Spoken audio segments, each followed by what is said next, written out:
Hey guys, I'm Zed. And I'm Z. So, deck tech. Yeah, so I've been saying I want to start doing the deck techs for the commander decks that come out with these sets. I know we're a little bit late on the Midnight Hunt. Unfortunately, life circumstances have not been very permitting for us. This is our second time getting together and actually being able to film since the release of the set. So it's been pretty hectic. And last time we only had a short period of time to film, so we just didn't have enough time to get everything together. That said, we're hoping to remedy that today. I've got both pre-cons, and we'll kind of be releasing these out as a series. I don't know if we're going to make them on the same week or if we're going to do them, kind of how we're going to do that yet. But we've got a plan. We will discuss it afterwards. But that'll give us a couple ideas. And one thing we wanted to bring to your attention, we're looking at possible ways to do these deck techs going forward. Previously, we've always been using the cards available to us in our personal collections. With us being relatively... I came back to the game at the start around the time that Ikoria came back through. And Zed, you got back in what time, probably? Commander Legends a little bit? Or yeah. So that should tell you our collections are not going to be the most extensive. No. So in certain aspects, there are other decks we want to bring you, but we just don't have those cards on hand. In those instances, did you want us to go ahead and just discuss the decks with a deck list and us do cards pop up on the screen? Or do you like the way we're doing the deck techs now?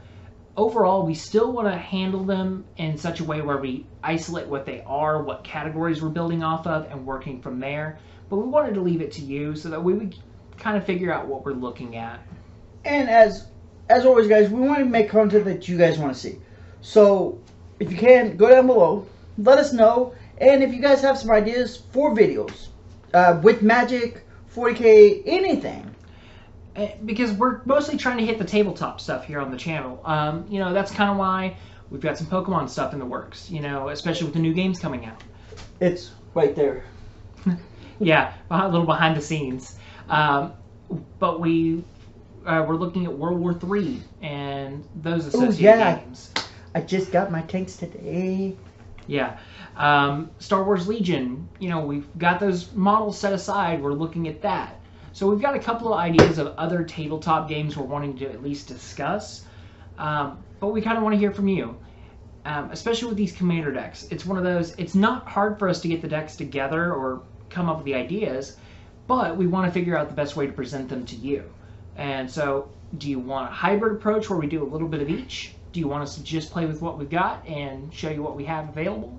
Or did you want us to go ahead and go, hey, go hog wild, whatever cards are appropriate, put them in the video, go from there. That way we kind of make sure we're going off of what y'all want to see. I mean, I'm good either way. If we're going off of the cards we have, it's easier on my end for editing. Otherwise, it's a little harder. So if you guys want to see me suffer having to edit it,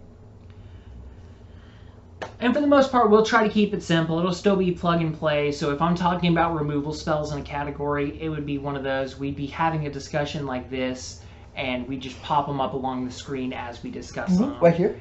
Right there, or we might even do them along the bottom if we're talking multiple at the same time. So, I just might cover his face with magic cards. If I tend to irk him, yeah. So just let us know in the comments below, and we'll have this disclaimer on both of the Innistrad commander decks, so that way you know on a couple of our products going forward, or our content here, you'll be able to see. It's product.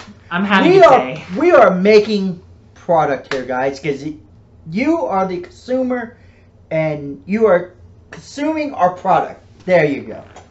All right. Let's get into the deck tech. All right, guys. So, zombies? Yeah, zombies. And apologies about the repeat intro. We'll probably put a disclaimer for like the first 5-10 seconds of that video that it's not a repeat video. But in this case, yeah, we're talking zombies here today. this is the other part of the two-parter for the Innistrad Midnight Hunt Commander Precons. And what I'm going to do is I'm going to try to go back through and I'm going to hit on some of the precons that we weren't able to do since the channel went live, but that we do have some of the stuff for. They may not necessarily be the same thing. We might have to just kind of take the commander or take the theme of the precon and roll with it, but we do want to go back and hit some of those decks as well. But I know I want to do one on the Boros deck. Yeah, there's a couple of the Boros decks. I may hit that token deck. Again, hashtag Team Token. Counters. But yeah, so we have the zombie precon, and I kind of made a judgment call here from my personal preference. Wilhelm is still in the deck, but it's not our commander. Much to the chagrin of many a zombie player out there, I know, I went with Gießen and Giralf. I used to actually have a zombie deck back before I got out of the game, right around the time Amonkhet came out.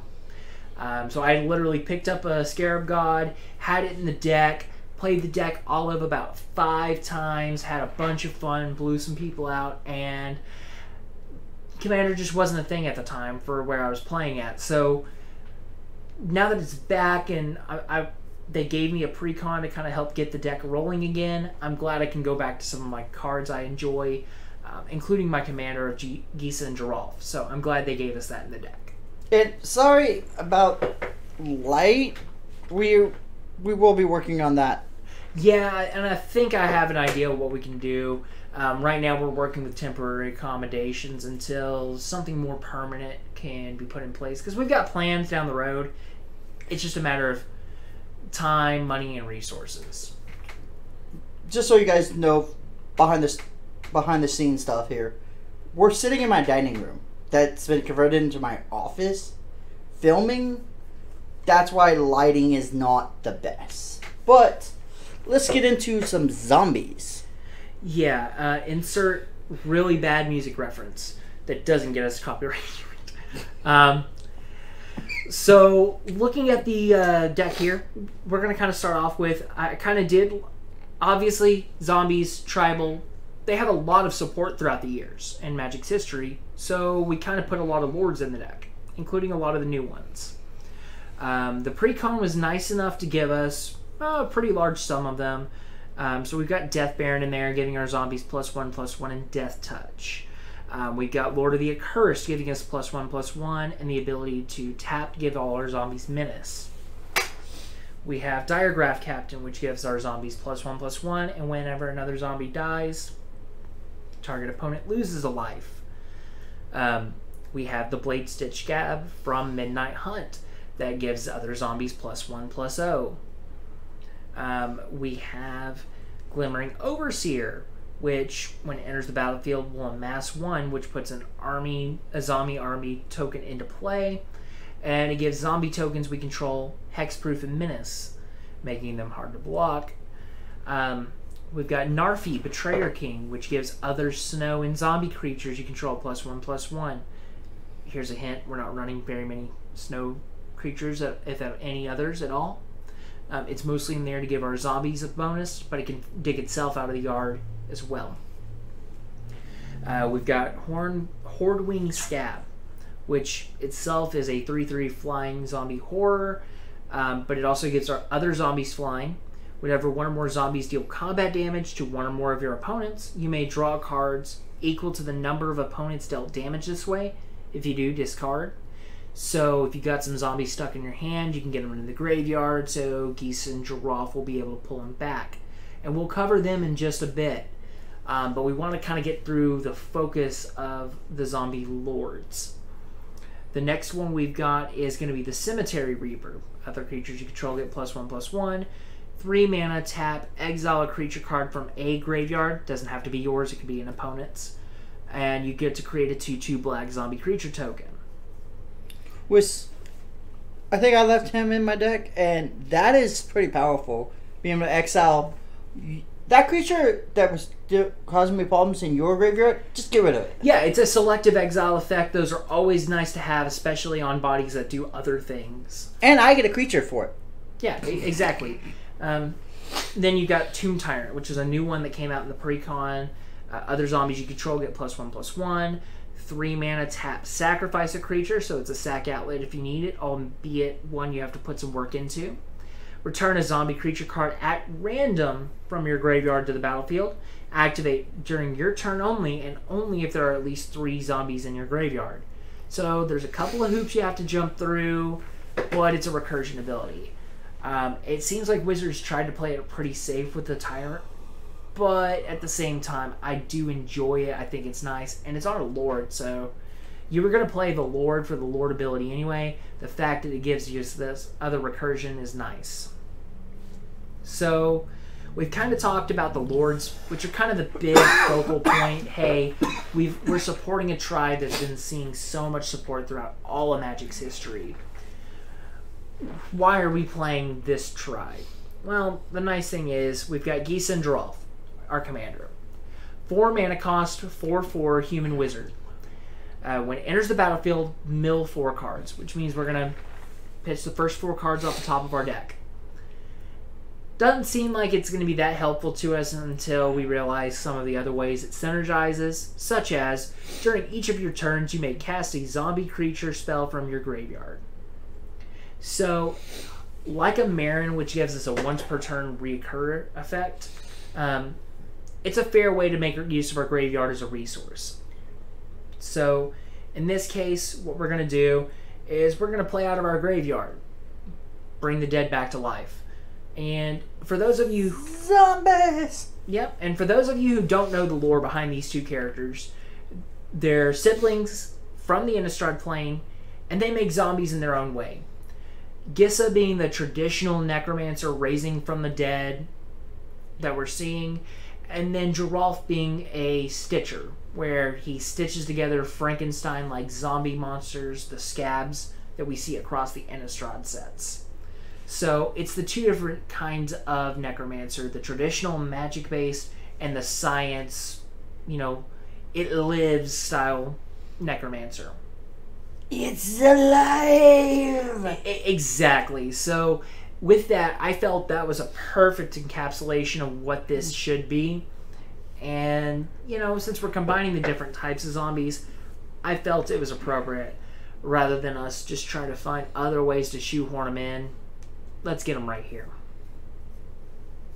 So, moving right along to the rest of our notable zombies that care about other zombies. We have our good old friend, Champion of the Perished. Looks like the Champion of the Perished hasn't had such a good time here lately. Whenever another zombie enters the battlefield under your control, put a 1/1 counter on Champion of the Perished. So, it's Champion of the Perished, but for zombies. And much like we kind of covered in the other Midnight Hunt video, you know, we've kind of got some counterplay to the 2 decks. I kind of wanted them to be a mirror of each other. So I included both champions. Zombie Apocalypse, which is in the deck, you should see it later, is a counterpoint to the Angel of Glory's Rise. And by the way, if you want to see the other video, there should be a card right up here. There you go. The next card on our list, though, is going to be Vengeful Dead. This is an older zombie. This is kind of what I mean by they've always had pretty decent support. Whenever Vengeful Dead or another zombie is put into the graveyard from play, each opponent loses a life. So it's another Diregraph Captain style effect. Next, we're going to get Gravespawn Sovereign. 6 mana, 3/3, tap 5 untapped zombies you control. Put target creature from a graveyard onto the battlefield under your control. Since Gisa and Geralf is only giving us 1 cast from the graveyard each turn, I figured we may still want other ways to pull things from the graveyard and get that value. And so things like the Gravespawn Sovereign are going to help us do that. Now, next card is going to be Diregraph Colossus from our second batch of Innistrad sets. When it enters the battlefield with a 1/1 counter for each zombie in your graveyard. Ideally, if the deck is functionally probable, you should have a couple of there in the yard for you to play around with. But it also says when you cast a zombie spell, create a tapped 2/2 black zombie creature token. So it's going to help increase our horde by playing cards from our horde. Then we get into Cleaver Scout, which is one of the new cards for the pre-con. It's 3 mana, tap, and sacrifice another zombie. Create 2 tokens that are a copy of the sacrificed creature. So, if you're really clever about it, you can find some interesting ways to make use of it. For example, if you can clone the Cleaver Scab, then you can sacrifice the clone to the Cleaver Scab's ability, therefore making 2 copies and, shenanigans. Or you can make copies of a Lord or a Vengeful Dead and basically get extra value out of your zombies, which you can just play right back from the graveyard and keep the train going. Then we have a couple of zombies that want to draw us spells for being zombies or playing zombies. The next one we have is Undead Augur. It's a zombie wizard, 2 mana for 2/2. Whenever it or another zombie you control dies, draw a card and lose a life. Okay, it's Commander, it's 40 life format. I don't care that I'm losing a card. Or losing a life. Give me a card. Yeah, we want cards, we don't care about the one life lost. Yeah. Then we get to the face commander of this pre-constructed deck. And this is the one a lot of people have been playing around. I know there are a bunch of combos available right now with it. The deck was pretty easy to combo off with. I tried to avoid the easy combos with this pre-con. So you're not going to see a Poppet Stitcher. You're not going to see an Acerak in the deck.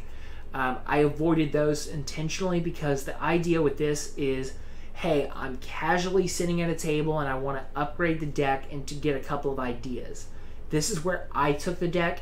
If you want to build in the combos, more power to you. It's just not the way I decided to take this deck. But Will Helt says, when another zombie enters the you control dies, if it did not have Decayed, create a 2/2 black zombie creature token with Decayed.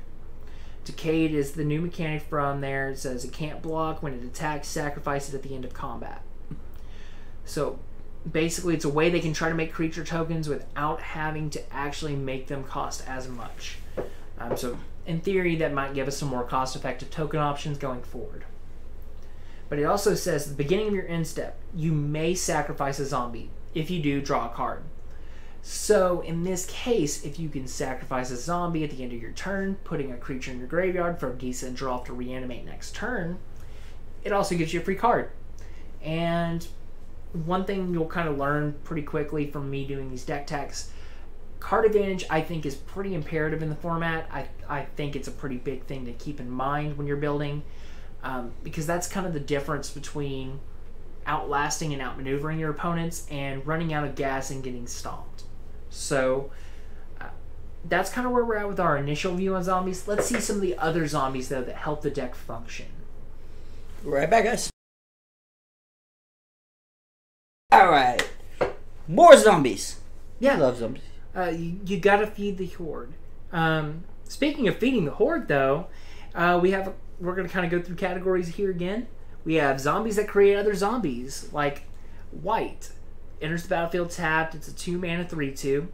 Whenever a creature dealt damage by White this turn dies, create a 2/2 black zombie creature token and exile that card.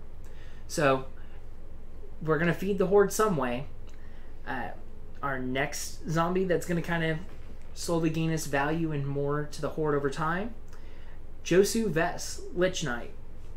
It's got the kicker ability to pay an additional 6, so 10 mana. Ooh. For Menace 5/4 Zombie Knight. When it enters the battlefield, if it was kicked, create 8 2/2 black zombie knights with Menace. Nice. So not only do we get a 4/5 with Menace, we get 8 additional 2/2s to go with it. All of which have Menace. So, jeez. And they're zombies, so they get the tribal buffs. Then we have Liliana's Reaver. Death Touch, whenever it deals combat damage to a player, that player discards a card, and you create a tapped 2/2 black zombie creature token. So, drain our opponent's hand, get us more zombies. Notably, it's really funny here. Liliana's Reaver, a zombie for Liliana. Josu Ves, her brother. So, and don't worry, Necromancer Lady herself is in the deck. We didn't take her out of the pre-con.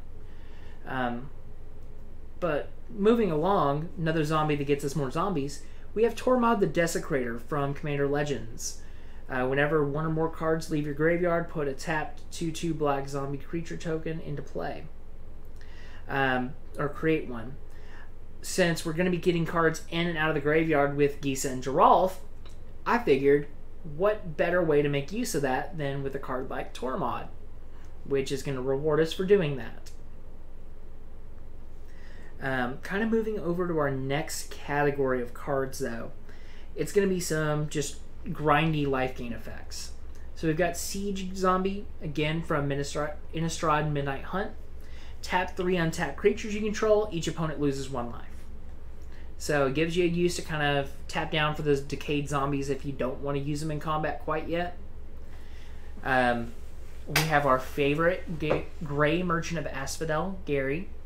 When he enters the battlefield, each opponent loses X life, where X is your devotion to black, and you gain life equal to the life lost that way.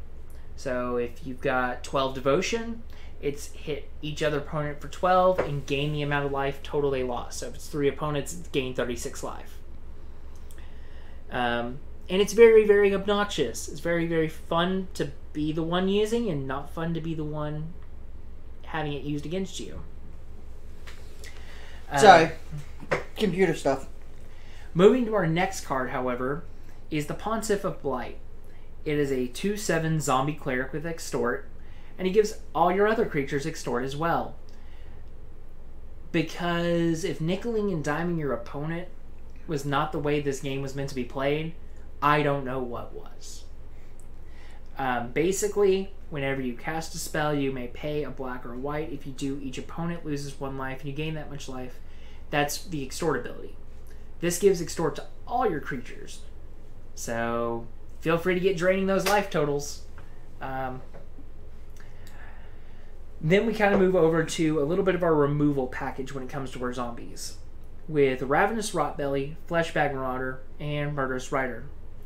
Rotbelly enters the battlefield. You may sacrifice up to 3 zombies. When you sacrifice one of those zombies, each opponent sacrifices that many creatures. So I get rid of 3, everyone else has to get rid of 3. I get rid of 1, everyone else has to get rid of 1. So get rid of 3 decayed zombies. Everyone else gets rid of 3 other creatures from their board, regardless of what they are. That said, Fleshbag Marauder, very much the same thing. When it enters the battlefield, each player sacrifices a creature. Normally, if you have nothing better to sack, you'll sacrifice the Fleshbag Marauder, get it in the graveyard, so you can use it again next turn with a Gisa and Geralf. You notice the deck's all about recurring and getting extra value from your graveyard, using your graveyard like a second hand. Then we have Murderous Rider.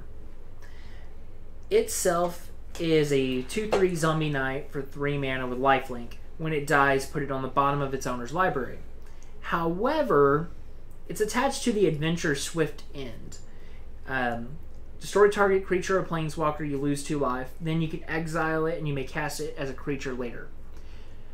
Basically, it's a recurring kill spell in the form of a zombie, in the form of a knight. That's just going to get you some value. Kind of moving along to our next section, though, and that's going to be some card draw. First of all, we've got Spark Reaper. 3 mana, sacrifice a creature or planeswalker, you gain a life and draw a card. So we can lose a lot of life in this deck, we can gain a lot of life with this deck. And it also has pretty good reliable draw power, all things considered, with the amount of ways we can draw throughout our deck. The next card we have is going to be Laboratory Drudge from Commander Legends. The beginning of each end step, draw a card if you cast a spell from a graveyard or activated an ability of a card in a graveyard this turn. Well, we're going to be casting a lot of cards from our graveyard with Gisa and Geralf. So, it's a zombie that's going to draw us cards for playing the deck the way we want to play the deck. Pretty useful, pretty on theme. I couldn't think of anything more apt. Now, this deck was kind enough to also include a Forgotten Creation, 3/3 zombie horror with Skulk, which means it can't be blocked by creatures with greater power than it. At the beginning of your upkeep, you may discard all the cards in your hand. If you do, draw that many cards. So if you're sitting there with just one zombie in hand, you can discard it, draw an extra card. Geese and Drop will allow you to play it from the graveyard. So this is one of those decks where we do operate around our commander quite a lot, but it synergizes with what we want to do very well as well. I can see the engine that you're building. Engine go choo-choo. But that said, kind of moving on our next source of card draw on a zombie. We have Midnight Reaper. Whenever a non-token creature you control dies, Midnight Reaper deals 1 damage to you and you draw a card. So it's not loss of life, it's damage being dealt. So if you've got creative ways to prevent damage, you can kind of get around that. But otherwise, it's a basic 3/2 zombie knight that's going to draw you some cards for things dying. Otherwise, we kind of move to our next card, which is Corpse Augur. When it dies, you can draw X cards and lose X life, where X is the number of creature cards in target player's graveyard. So if we've been self-milling ourselves a little bit throughout the game and we've got 12 cards in our graveyard, this could be a huge swing in value where we just draw 12 cards. Even at the end of the turn, if we have to pitch those cards to the graveyard, well, we're kind of set up with our Gisa and Giraffe to where we can keep that burning slow throughout the game, or, hey, I'm going to go ahead and I'm going to do something to get all the value out of my hand right now. Then we kind of come across a couple of miscellaneous value-based zombies in the form of, we have Jehessan Zombies. It's a 2/4 for 6 with Fear, which means it can't be blocked with anything other than artifact creatures or black creatures. But it's got Island and Swamp cycling for 2. Which is basically going to say 2 mana, discard, and go search for an island or a swamp, put it into your hand, shuffle your library. Do you need mana of a particular color? It's going to help you go find it. Then it's in the graveyard, and you can play it from there to get it actually as a body on the board if you need it. Next, we've got Fallen Shinobi. It's a 5 mana zombie ninja for 5/4. Whenever it deals combat damage to a player, that player exiles the top 2 cards of their library. Until the end of the turn, you may play those cards without paying their mana cost. So, oh hey, I like your cards, I'm going to cast them for free. But, as a bonus, if one of your zombies happens to get through unblocked, you can ninjutsu it and put this in the battlefield tapped and attacking for 4. So, it's pretty good value to get you an additional ninja or additional triggers upon dealing combat damage. It's a ninja zombie. It is a zombie ninja. It's a zombie ninja. And it wants to help get you more cards because you're not playing enough. I mean, I actually kind of just like that because I like zombies. I like ninjas. It's a zombie ninja. Yeah, I mean, it's hard to complain. But the next kind of 2 we have are White of Precinct 6, which gets a +1/+1 for each card in your opponent's graveyards, which, as the game goes on, the game gets grindy or cards start getting milled. It can become highly relevant. And then we have Ebondeath, Draco Lich, which from AFR, the Adventures in Forgotten Realms set. It's Flash Flyer 5/2 for 4 mana, enters the battlefield tapped. But you can cast it from your graveyard if a creature not named Ebondeath Draco Lich died this turn. It's a zombie that can recur itself by other things dying, and it's not going to take our Gisa and Giraffe cast to do it. So it's going to come out from the graveyard, trigger our Tormod, trigger our Laboratory Drudge, and give us these abilities throughout the game that'll help us gain additional value. On top of that, it's a solid big body beater with some evasion to put a threat down on your opponent. And unfortunately, it's probably going to beat me down at least once. And I'm the one that traded it to him. Yeah, these things happen. But I do love the art. Oh yeah, and it's a pretty foil.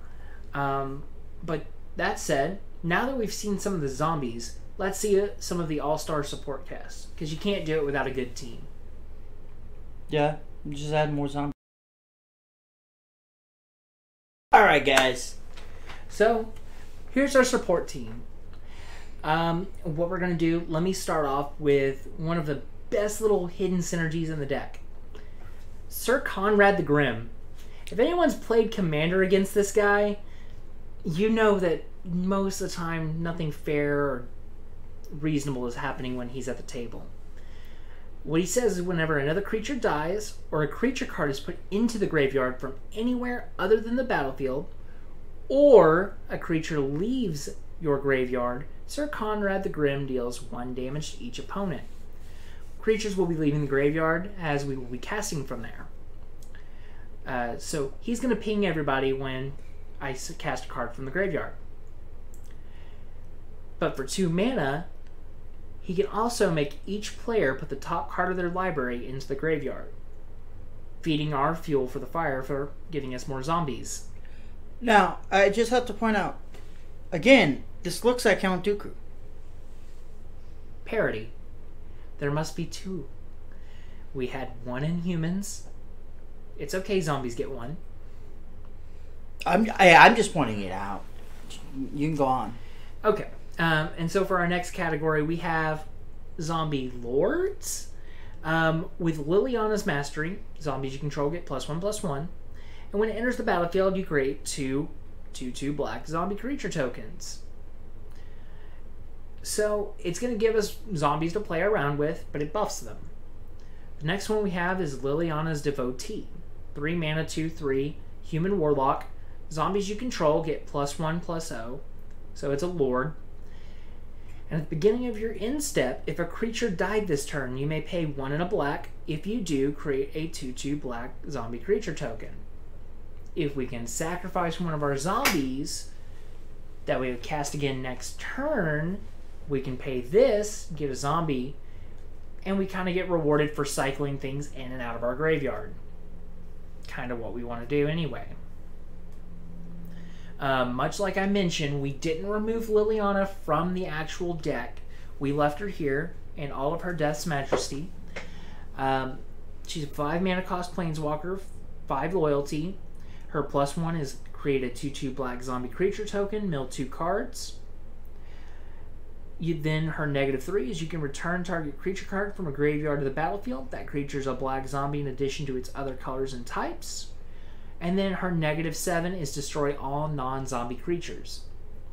Basically, Liliana, being the necromancer she is, wants to bring zombies and make them good. And then just kill everything else. Pretty much. Our next card here, while it's not a zombie itself, it does make them. That's going to be Death Tyrant, the Beholder Skeleton from the AFR Commander decks. It's got Menace, 4/6, with negative energy cone. Whenever an attacking creature you control or a blocking creature an opponent controls dies, create a 2/2 black zombie creature token. But kind of playing back into our synergies about things coming out of the graveyard or going into the graveyard, for 6 mana you can return Death Tyrant from the graveyard to the battlefield tapped. So while it's not formally a zombie, it's going to recur itself like one. Then we get one of my favorite enchantments of all time. When I first started playing the game, I had a buddy of mine who ran Zombie Tribal. Had 4 copies of this and ran a bunch of other stuff to go with it. That's Endless Ranks of the Dead. Beginning of your upkeep, create X 2/2 black zombie creature tokens, where X is the number, or is half the number of zombies you control, rounded down. So if you've got 3, you get 1. If you got 12, you get 6. But it's going to massively ramp up the number of zombies you have and can make. So that's going to be fun. Next we have Dread Summons. X black. Each player mills X cards. For each creature card put into the graveyard this way, you create a tapped 2/2 black zombie creature token. Basically, it's a way to fuel our graveyard while minimizing the resources of the other players and using that in order to fuel more zombies on the battlefield. Because, we're about that. Our next card is going to be Overseer the Damned. It's a 7 mana 5/5 flyer. When it enters the battlefield, you may destroy target creature. So it's a kill spell. But the other thing about it's nice as well. Whenever a non-creature token, or a non-token creature, I should say, an opponent controls dies, you get to create a 2/2 black zombie creature token. So if you have an Overseer of the Damned in play, and every turn you go get a Fleshbag Marauder from your graveyard onto the battlefield, each opponent will sacrifice a creature. Let's say only 2 of those opponents have, or we'll just say one opponent has a token. That's 2 zombies you get to create every time, because you're going to have, most of the time, 3 opponents. So it's a pretty good way to grind out some value over the course of a longer game. And in case you can't tell, that's why we're using our graveyard as a resource. That's why it's like a second hand to us. Because while we can keep a bunch of cards in our hand, we can also use a bunch of cards from our graveyard, minimizing what we actually have to cast from our hand.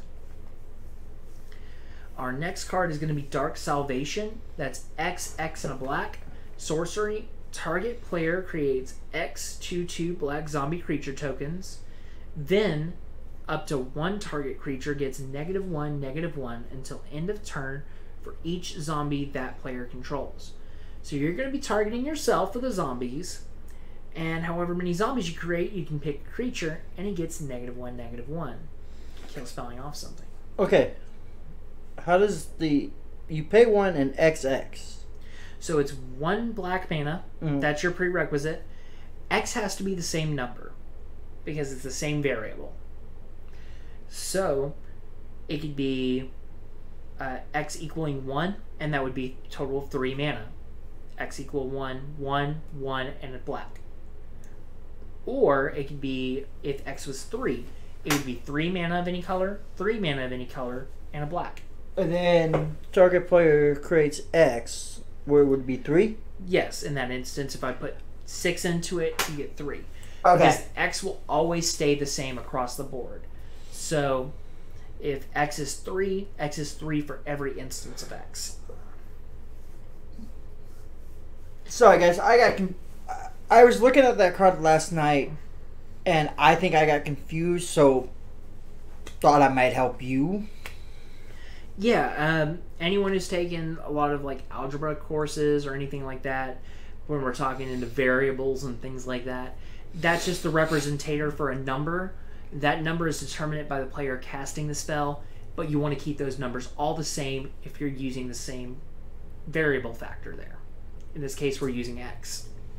Algebra, my head hurts. On to less head-hurty things and more brain-eaty things. We have Army of the Damned, which is kind of one of the big splashy showcase cards for the Zombie Tribe in the original Innistrad set. For 8 mana, create 13 black 2/2 zombie creature tokens. This is one of the cards that played around with, can we sneak 13 onto some cards and have fun with that? But you can use it a second time from the graveyard by flashing it back for 7 black, black, black, or 10 mana total. And between that's going to get you 26 zombies, more if you're using Endless Ranks of the Dead to multiply them. But wait, there's still more cards in the deck that we got to cover. Next, we've got Rooftop Storm. This is one of the cards that can go infinite, so if you're concerned about that being a thing, you can always remove it from the deck. In this case, I don't know that there's anything that goes infinite with it, but I did want to point that out there. That said, because of that potential, I'm glad they reprinted it in here, because it made the card available. What it says, it's a 6 mana enchantment that says you may pay 0 rather than pay the mana cost for zombie creature spells you cast. So in case a tribal spell for zombies came out later, it does say creatures. However, it's still making them cast for 0, which is pretty nice. Then we have the other counterpart card to the human deck. They got the Angel of Glory's Rise. This deck gets the Zombie Apocalypse. And yes, this is better than a bad, Resident Evil movie or something. 3 mana and 3 black. Return all zombie creature cards from your graveyard to the battlefield tapped. Then you destroy all humans. In this case, it's a little bit less good than the Angel of Glory's Rise, but at the same time, having your own personal Patriarch's bidding for your deck, it's pretty good. And it actually took the slot above Patriarch's bidding because it can be so one-sided in this particular deck.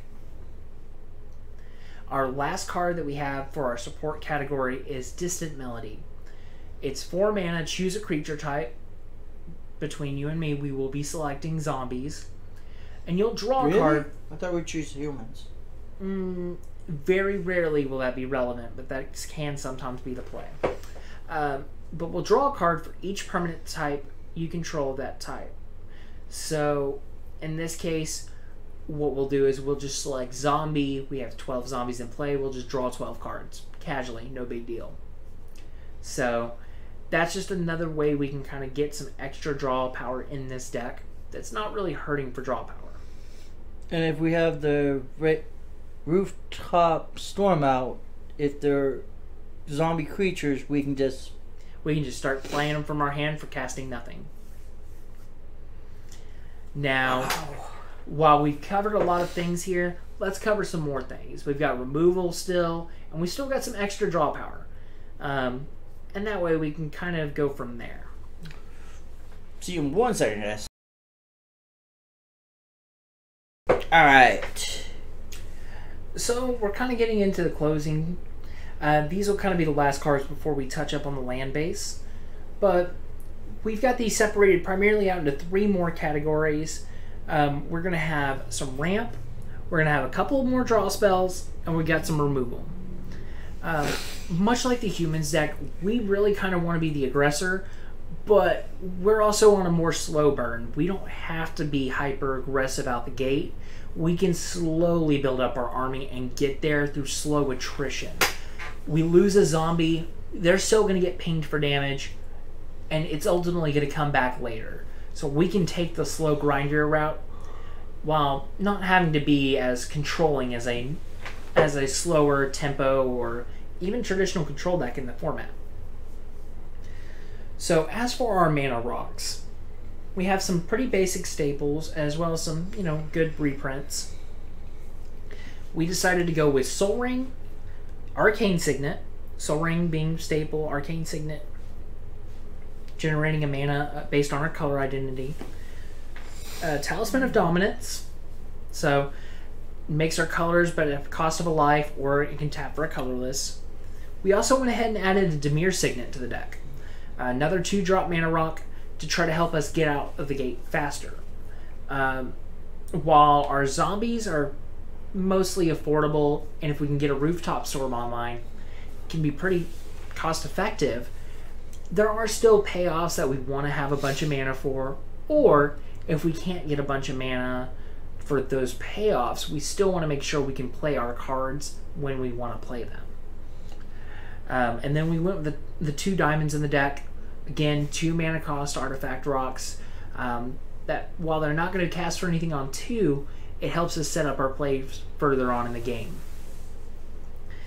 Next we have the Commander Sphere, which in a pinch is a card draw if we need it. Otherwise, it's just going to add a mana of any color in our commander identity. And then we have Crowded Crypt. It's a card from the precon that taps and adds a black for 3 mana. When a creature you control dies, you can put a corpse counter on it. And for 6 mana, tap and sacrifice it. You can add a 2/2 black zombie creature token with Decayed for each corpse counter on it. So if you're letting your creatures die periodically throughout the game, just slowly adding these counters on, and it's getting into the closing act of the game. You got a couple opponents at like 10-ish life. This might be your way to get the horde in order to finish out the game. So this can just be a huge burst of damage out of nowhere if people aren't paying attention. Moving over to our last 2 draw spells. These I just felt were pretty decent in value, and we had them available. I wanted to make sure we had a little bit more impact draw that wasn't just grinding out through the game. So we have Inspiring Refrain, which was done in the Commander precons for the Strixhaven set. 6 mana, draw 2 cards. However, you can then exile the Inspiring Refrain with 3 time counters on it, or you can suspend 3 for 3 mana, and then when you cast it, it'll go back into it as suspend. So every 3 turns, you're just going to get an extra draw 2. Pretty nice. It's just a nice burst out of nowhere, so it gives you some explosive playability. We also have Phyrexian Arena, which I know some people are down on, but I'm still a fan of it in the format. Yes, it's got to stick around for a turn. However, ideally, in most situations, you're not going to want to blow up this. There's normally going to be something like a Rhystic Study or other big value target that's going to be a priority before the Phyrexian Arena. Then we kind of get into our removal package. This is where things get a little bit interesting. We run 1 piece of single target removal outside of our zombies. And that's going to be Feed the Swarm. Feed the Swarm being notable as a great black card that can actually deal with enchantments. Yes, you're going to lose life equal to the permanent's mana value. Life is irrelevant. It's a 40 card format.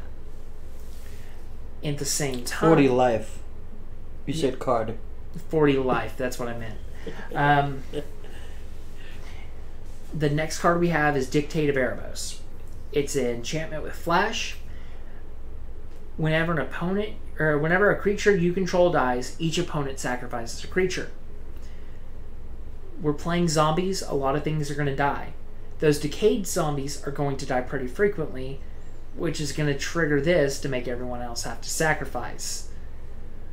So there's some synergy there that's going to get out of hand pretty quickly. So, attack with the decayed zombie. It sacrifice, so it'll die, therefore triggering the Dictate of Erebos, which makes everyone else have to sacrifice. If you have something like the Overseer of the Damned in here in play, when they sacrifice a real creature, you're going to get a 2/2 zombie. Value. Yeah, it's going to feed itself, basically. Our last 2 cards, though, are going to be a protection spell for yourself and a card that can either be used offensively or defensively.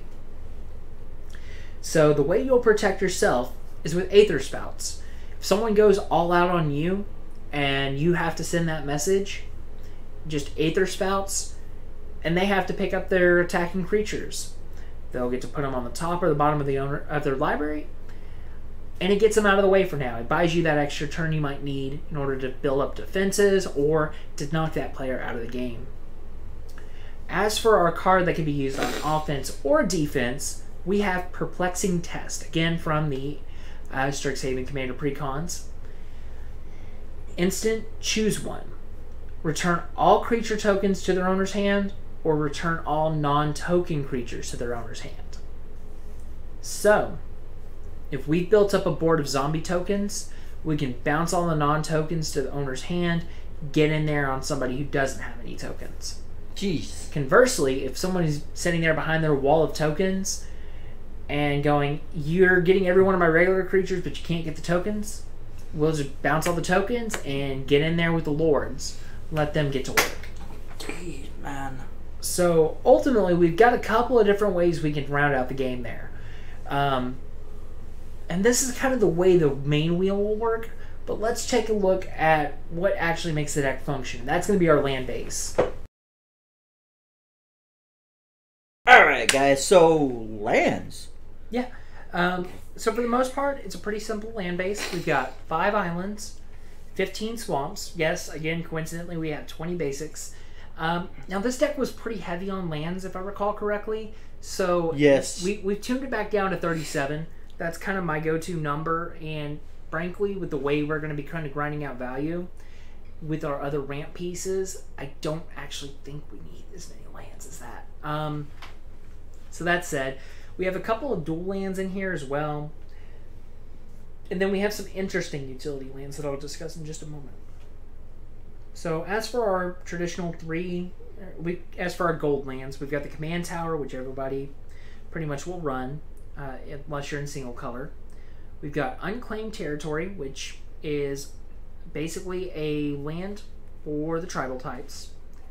We have Exotic Orchard, Tainted Isle, which can tap for either color as long as you control Swamp. We have the Bounce Land for the blue-black. We have Darkwater Catacombs, which is the Signet Land. Choked Estuary. We did include a Watery Grave, the Shipwreck Marsh, and the Fetid Pools, which were kind of some dual lands we added as well, those cycles into the Humans deck. Otherwise, we're playing a lot of the dual lands from this actual pre-con. Now... Yeah, this one specifically, because I haven't actually looked at the other one, had a really good selection of the dual lands. So did the green-white. The green-white both had these cycles in there. It's just more of a matter of I also happen to have some extra ones to throw in there and tweak the mana base a little bit more. So we weren't as reliant on trying to get to our basics to get the right manas. We wanted to make sure that the land base was going to make sure we were all sorted out. Now, I also think I put a Shipwreck Marsh in mine, because I just so happened to pull one the other day. Yeah, and that's the nice thing, is I pulled one, I figured it was appropriate, let's go ahead and put it in there.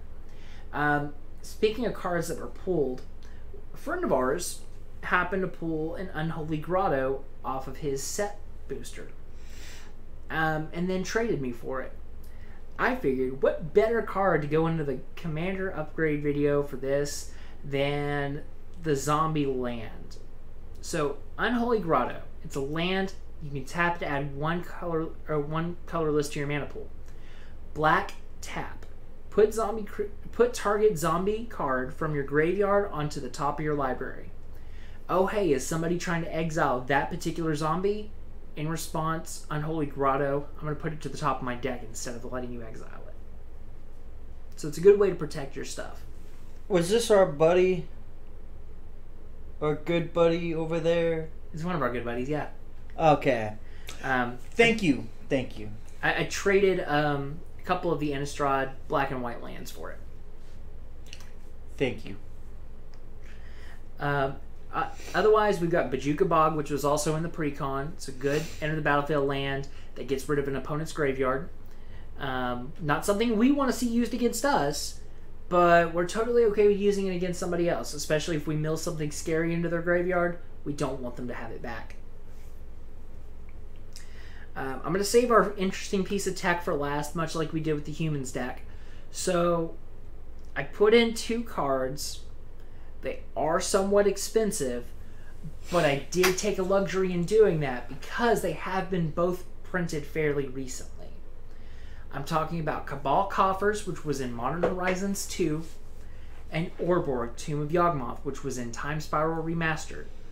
And because they were printed relatively recently, I don't feel quite as bad about including them here, much like with the Great Henge in the Humans deck, which, again, that was an all-time, that's cards at a low. I picked that one up now. If you can pick these up cheaply, I might recommend that if you're building into Commander. These cards are probably going to go right back up. However, going into our final card of the deck, we have the Gaia Reach Sanitarium. It's a legendary land. Tap, add a colorless to our mana pool. That's not why it's here. 2 mana, tap, each player draws a card, then discards a card. So for most players, oh, it's just card filtration. For us, it's a little bit more nefarious than that. We're going to get an extra card in our hand, and we're going to pitch a zombie we want in the graveyard that we can use with our commander, effectively giving us 2 versus everybody else's 1. So it's another way we can synergize on the graveyard themes we've built here within this deck. And ultimately, I think we've done a pretty good job of showcasing what can be done. While I could have went with Wilhelm as the commander, I could have went with, Eloise, which, maybe we see that in another form in another day. I decided I didn't really want the sacrifice theme to be the big predominant theme, so we cut out Eloise. And as for zombies, I feel it works better if we give ourselves some extra tools in the toolbox, which is why I think Geese and Giralf was the better way to go here. I really like the deck. I think it kind of puts mine to shame. But that's okay.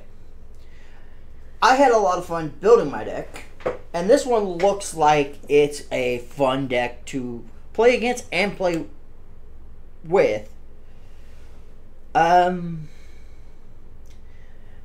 ultimately, the point of this, hopefully, series is going to be, we want to kind of give you our ideas on how we take a deck so you can use it as inspiration. It's not my job to tell you how to build your deck.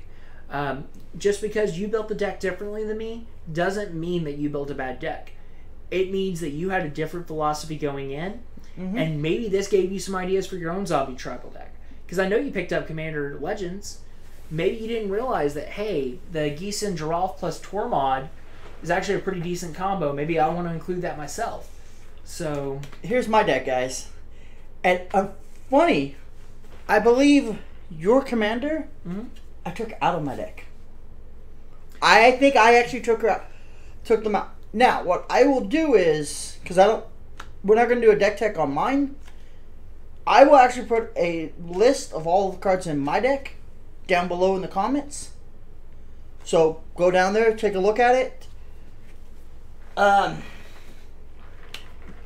If you guys think you have a better deck, go down there and tell us what cards to add, what cards not to. If there's cards that I'm overhyping, go ahead and let me know your counterpoint. And the big thing we want to do here is we want to kind of isolate. We're not making dramatic overhauling changes to these decks. We want the theme or the core to still be there. So it's like if I pick this up and I remove the zombie tribal from the zombie tribal deck, yeah, I'm using the deck as a base, but is it really the same deck? No. Much in the same way, we're going to have to kind of go back and retcon some of the older decks, because while we picked them up because of various things happening, we just didn't build decks around them at that time. So I know one of the other ones I'm working on, it may be a very loose shell, but the goal is I want to use that as a deck. And hopefully what we'll do is we'll include the deck list at the end of these videos so you can see a changelog a little bit of what I modified these decks to be. And as always, guys, we just want you guys to enjoy our videos and whatnot. If you guys have any comments, please go down below and leave them. As always, stay forever new, stay safe, and I'll catch you next time. Peace. Take care.